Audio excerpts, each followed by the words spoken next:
This is my audience.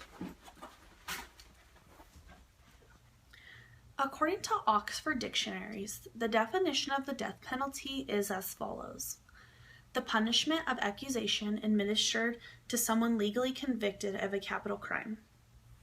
The Supreme Court has ruled that the death penalty is not per se a violation of the Eighth Amendment's ban on cruel and unusual punishments.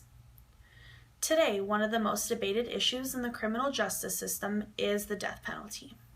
There are multiple ways of accusation: electrocution, hanging, and lethal injection.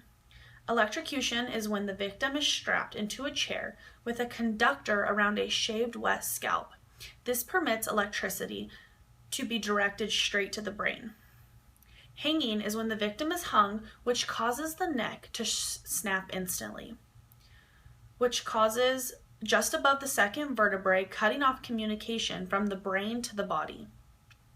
Lethal injection is a large dose that completely shuts down the nervous system, causing instant death.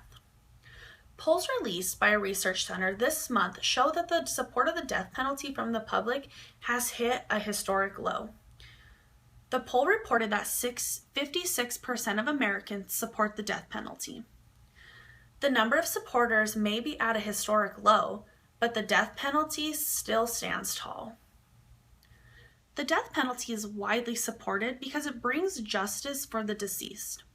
It helps protect the victim who can no longer protect themselves.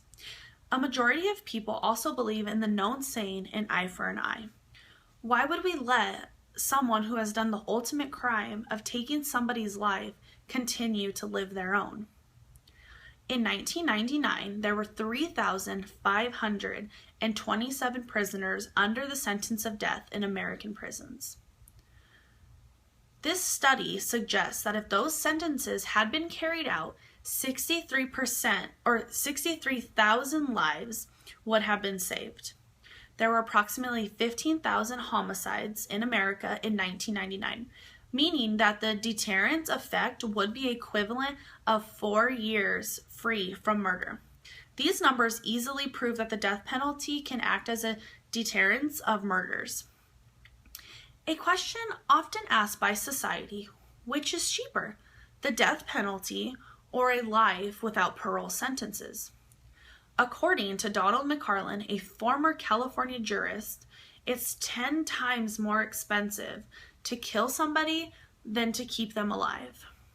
According to a 2008 study done by California State's Commission on the Fair Administration of Justice, California is home to the nation's biggest death row population of 666. Each inmate that is sentenced to death will cost an extra $90,000. Annually, this will add up to $63 million more. The death penalty is argued as either just or unjust. In the eyes of the supporter, the convicted should receive the same punishment as what they did. As stated earlier, why would we let the person who has done the ultimate crime of taking somebody's life continue to live their own?